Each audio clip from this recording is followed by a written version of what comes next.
A Millionaire's Awakening. Every evening, as the sun dipped below the skyline of Baton Rouge, Louisiana, Michael Thornton, a millionaire real estate tycoon, would stride out of his gleaming office tower, phone glued to his ear, keys jangling in his hand. At 52, he'd built an empire of high-rises and luxury condos, his name synonymous with success.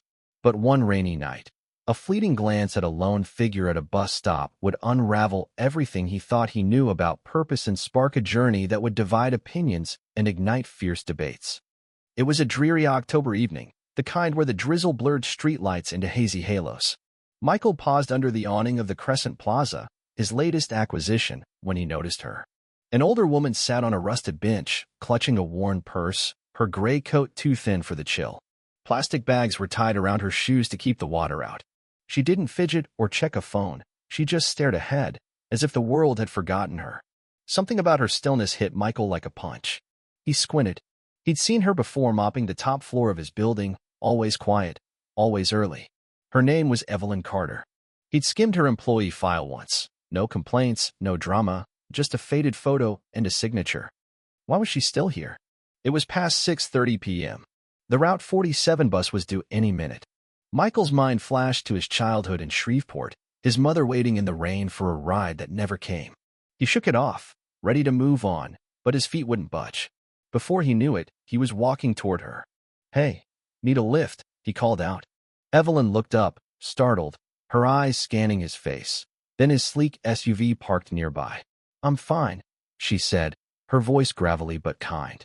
"The bus is coming." Michael nodded, but he didn't leave. The bus hissed to a stop, and Evelyn boarded without a backward glance.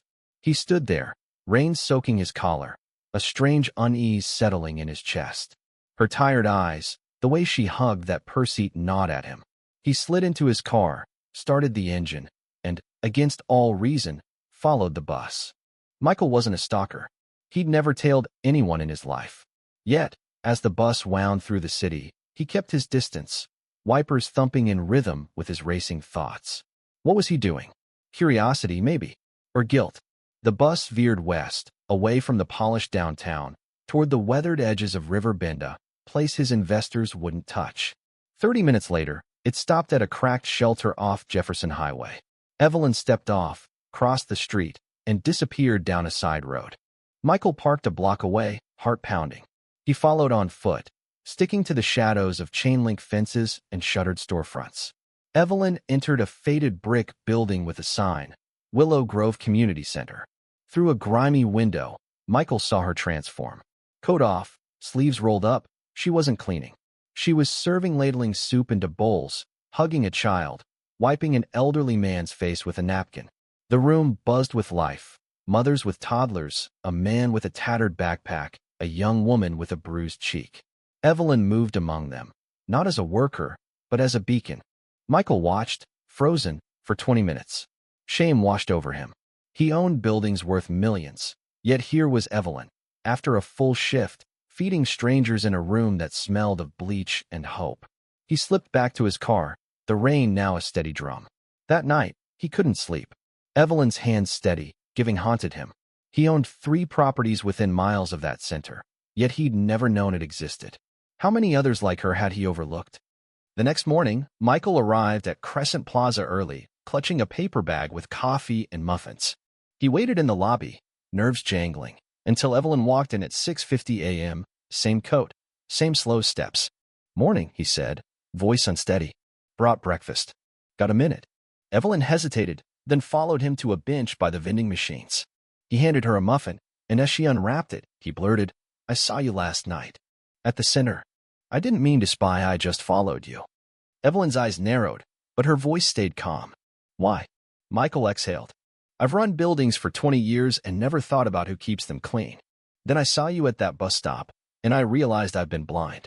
Evelyn sipped her coffee, studying him. "I saw you feeding people," he continued.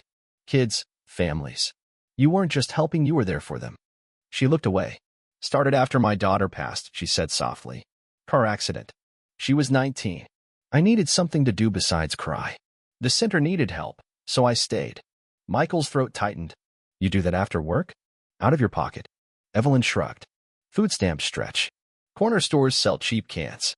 He pressed. Does anyone here know? She shook her head. The floor doesn't clean itself. That's my job. The rest is mine. Michael stood as she did, heart racing. Evelyn, if I came by the center, would that be okay? She gave him a long look. Bring gloves, she said, a faint smile breaking through. We're always short. He didn't wait a week. That evening, Michael parked near Willow Grove, swapped his suit for jeans, and knocked on the door, a box of gloves in hand. A wary teen let him in. The air smelled of soup and disinfectant. Evelyn was scrubbing a pot in the back. You came, she said, not turning. Gloves. He held them up. She pointed to a mop. Chairs need wiping. Trash needs to be out. You scared of work? Michael grinned. Try me. For an hour, he mopped, sorted cans, and hauled trash, sweat soaking his shirt. Evelyn worked beside him, issuing quiet instructions. During a break, she handed him a towel. Ever done this before? He nodded. Gutters, as a kid. Hated it. She chuckled. And now you own half the city. Michael froze. You knew. Evelyn nodded. Read the news.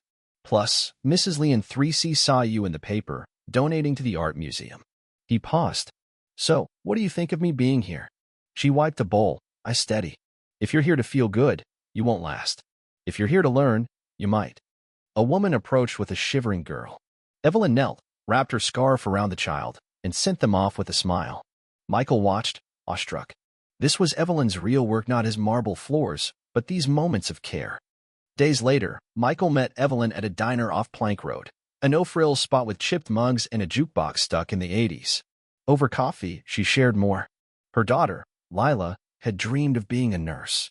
Her husband died of cancer after years in a factory. You carry what life gives you, she said, until you learn to carry it better. Michael confessed his past, how he distanced himself from his mother, a night shift cleaner, out of shame. Evelyn's words cut deep. Money gives choices, not importance. It's what you do with it that matters. That conversation flipped a switch. Michael started showing up at Willow Grove weekly, serving meals, listening to stories. But he wanted more. He sketched a plan. Fixed the center's leaking roof, replaced the broken boiler, and turned a vacant lot into a garden. He called Evelyn. I want to renovate the place. No strings. She was skeptical. We've had promises before. They left us with nothing but trash cans. Michael didn't back down. He presented his plan to the center's board, a no-nonsense group led by Pastor James and Miss Clara, a retiree with a sharp tongue. They grilled him. Why now? What's in it for you? Michael laid it bare. I built towers that mean nothing. Evelyn showed me what matters, people. Let me prove I'm serious. Pastor James leaned forward. No plaques, no control. And you show up monthly in person. Michael nodded. Deal. His business partner, Greg Larson, wasn't as convinced. In Michael's office, Greg slammed a folder down. You're pulling funds from our condo project for a rundown center? Investors are livid. Michael stood firm. I'm tired of building for the rich, while people like Evelyn keep the world running. Greg scoffed. You're throwing away our company for a feel-good stunt. Michael's voice was steel. Maybe we need less company and more community. Greg walked out, vowing to fight him. Construction began. A new roof went up. Fresh paint covered water stains. The lot became a garden, with kids planting tomatoes and teens hauling soil. Michael was there every Thursday, serving chili, shaking hands. One night, Evelyn handed him coffee. I was scared when you showed up, she admitted. Scared to hope. He smiled. Still scared. She laughed. Only that we'll run out of chairs. Months later, the center was transformed. New windows, working heat, a freezer stocked with food Michael paid for. He wasn't the rich guy anymore. He was Mike, the guy who listened. One evening, his phone buzzed, a text from his mother. Proud of you. Come home soon. He did, spending a weekend in Shreveport, apologizing for years of silence. She hugged him, no words needed. The center thrived, but debates swirled.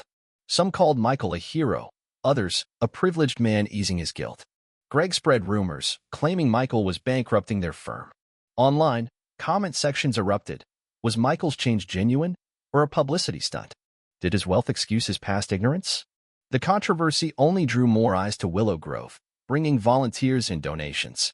Michael didn't care about the noise.